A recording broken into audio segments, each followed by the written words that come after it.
Tupo katika uwanja wa New Amani Complex ambao timu tatu kutoka Tanzania zikitumia kama uwanja wao wa nyumbani katika mashindano haya. Kwa upande wa shirikisho Azam FC pamoja na timu ya Singida Black Stars, huku kwa upande wa klabu bingwa Young Africans wakiutumia uwanja huu na pia wameupa jina la Guantanamo.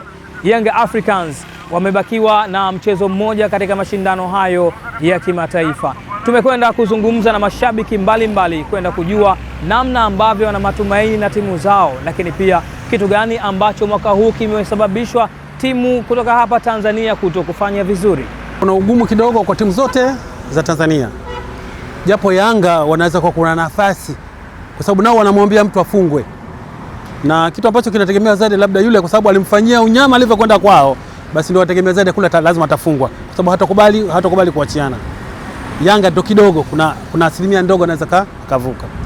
Mpaka hapo tulipo mashabiki wa Simba tayari au timu ya Simba tayari ishapoteza.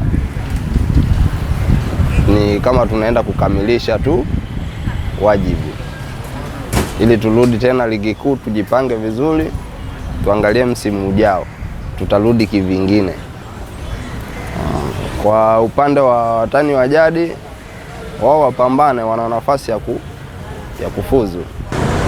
Biashara kwa ujumla sio mbaya, watu wana mwamko wa kuja kununua jezi za timu zao, kidogo namshukuru Mungu. Na kuhusu swala la timu za Tanzania katika mashindano haya, katika hatua ya makundi, safari hii kidogo zimeyumba kidogo.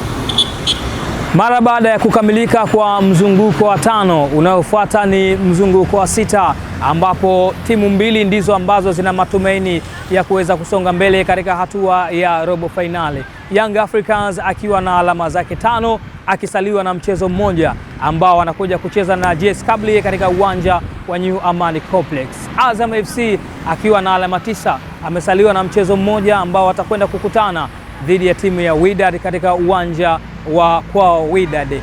Je, ni nani ambaye atakayeweza kuvuka na kuingia katika hatua ya robo finali?